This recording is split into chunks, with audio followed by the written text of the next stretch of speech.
अक्टूबर नवंबर की ढुलाबी ठंड थी। मैं ऑफिस में बैठा कॉफी की पहली ही सीप ली थी कि प्यून ने दस्तक दी। सर, कोई मिलना चाहता है। नाम पूछा तो पता चला पहचान के है, सो अंदर बुला लिया। एल शर्मा जी के अंदर आते ही मैंने उठकर उनका अभिवादन किया। एल, और बताइए शर्मा जी, कैसे आना हुआ? चाय कॉफी कुछ लेंगे? मैंने कुर्सी पर बैठने का इशारा करते हुए कहा था। एल, तब तक मेरा ध्यान भी नहीं गया था कि उनके साथ कोई है। एल, अभी मैं नजर डालता इससे पहले शर्मा जी बोल पड़े। अभिनव जी, ये इशिका जी हैं।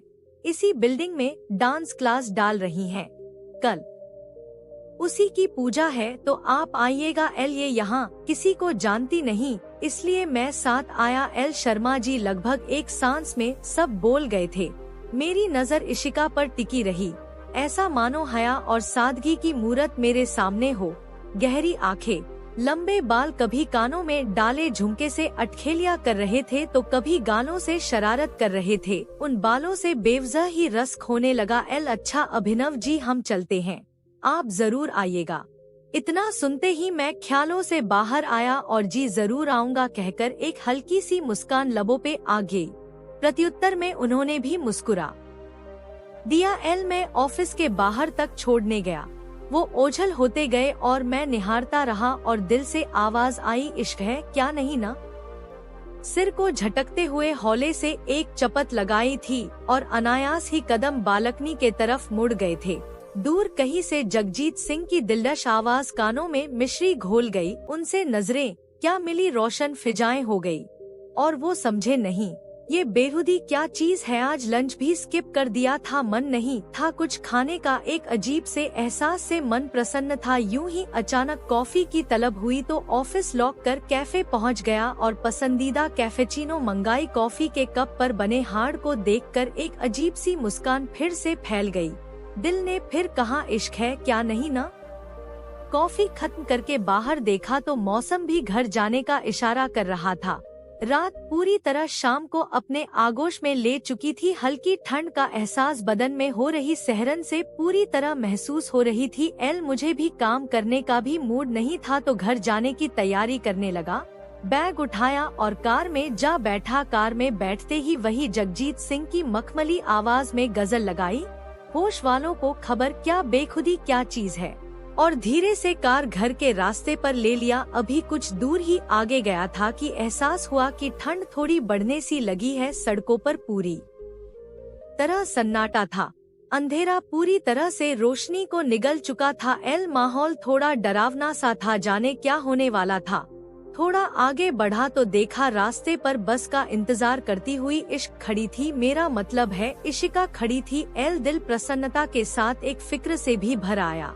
यह फिक्र क्यों हुई थी मुझे जाने, क्यों दिल घबरा रहा था। एल, मैंने कार रोककर उसे लिफ्ट ऑफर की। इश्क ने सकुचाते हुए मना किया, शायद एक अजनबी से लिफ्ट नहीं लेना चाह रही थी। एल, मैंने फिर से आग्रह किया, मैम प्लीज बैठ जाइए, मैं आपको ड्रॉप कर दूंगा, अंधेरा हो चुका है, बस मिलना मुश्किल है। एल, थोड़ी सी घबराई हुई इश्क कार के पीछे वाली सीट पर बैठ गई। मैंने भी ग्लास को सही करते हुए गाड़ी आगे बढ़ा दी। मैं मिरर में इश्क को देख पा रहा था। वो पलके झुकाए बहुत ही सादगी से बैठी हुई थी, शायद उसे ठंड भी लग रही थी। मैंने तुरंत ही कॉफी के लिए पूछा, उन्होंने ना में सर हिला दिया। एल, कार धीरे धीरे अपनी गति से खाली सड़क पर दौड़ रही थी। मैंने पूछा, आपको कहाँ तक जाना है? उन्होंने कहा, एयरपोर्ट रोड पर आशियाना अपार्टमेंट। मैं चौंक गया, अरे मैं भी तो वही रहता हूँ, कभी देखा नहीं आपको? उन्होंने कहा, बस पिछले हफ्ते ही शिफ्ट हुए हैं। एल, मैं सिर्फ उन्हें सहज करने के उद्देश्य से बात किए जा रहा था। थोड़ी ही देर में घर आ गया। मैंने पार्किंग में कार पार्क की और उनसे पूछा, कौन से विंग में रहते हैं? चलिए मैं आपको छोड़ देता हूँ। नहीं नहीं, मैं चली जाऊंगी, आप परेशान ना हो। इतना कहकर इश्क तेज कदमों से चली जा रही थी और मैं बस देखता ही रहा। एल, वह ए विंग की तरफ गई थी, मेरा घर भी विंग में था। उसे जाते हुए देखकर फिर कुछ चुभा। फिर दिल ने कहा, इश्क है क्या नहीं ना? सिर झटकते हुए मैं भी घर की तरफ हो लिया। घर आकर सोफे पर लगभग आधे लेटा सा बैठ गया। बैग एक तरफ रखकर कुछ सोच विचार में मन अजीब सी भावनाओं से घिरा हुआ था। समझ नहीं आ रहा था ऐसी बेचैनी क्यों हो रही है। हाथ मुंह धोकर कपड़े बदल मैं बालकनी में आ गया। गुलाबी ठंड अपने पूरे शबाब पर थी। मैंने एक हल्की हाफ स्वेटर डाल रखी थी।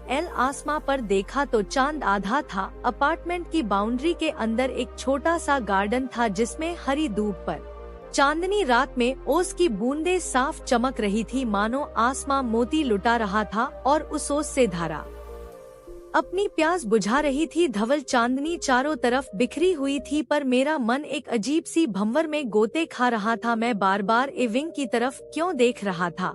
क्या ढूंढ रहा था मैं? मेरी आंखें क्या तलाश कर रही थी? शायद इश्क? पता नहीं यह बेचैनी क्यों थी। एक झलक देखने की या उस चेहरे को समझने की मैंने फिर से एक नजर एविंग की तरफ दौड़ाई। कहीं एक बालकनी में माध्यम सी रोशनी जल रही थी। वहीं बालकनी में तुम खड़ी थी। इश्क वही खुले बाल, वही लखनवी कुर्ता। धवल चांदनी में तुम कितनी निर्मल लग रही थी मानो चांद की रोशनी छन कर सीधे तुम्हारे चेहरे पर आ रही थी। मैंने आज 2 चांद के दीदार किए थे, एक आसमां पर और एक तुम्हारी बालकनी में। शायद ठंड कुछ ज्यादा बढ़ गई थी। तुमने अपनी हथेलियों को रगड़कर अपने चेहरे को स्पर्श किया था। मैं यूं ही जड़वत जाने कब तक तुम्हें निहारता रहा। तुमने अब बालकनी की लाइट ऑफ कर दी थी। तुम जाने लगी थी। मैं करा उठा। मन था तुम्हें रोक लूं, तुम्हें पास बिठाकर पूछूं, इश्क तुम कौन हो? पर मन का कहां हो पाता है। तुमने बालकनी का पर्दा लगाया और तुम चली गई थी। मैं अभी भी जाने किस आशा से तुम्हारी बालकनी की तरफ देखे जा रहा था। दूर कहीं घंटाघर ने 12 बजने का इशारा किया था। उसकी आवाज ने मेरी तंद्रा भंग की। मैं भी बालकनी से हॉल में आ गया। दोस्तों, मैं उम्मीद करता हूँ मेरा ये वीडियो आपको जरूर पसंद आई होंगी। अगर पसंद आई तो मेरा चैनल को जरूर सब्सक्राइब करें। आज के लिए इतना ही, फिर मिलते हैं एक न्यू वीडियो में। जय हिंद, जय भारत।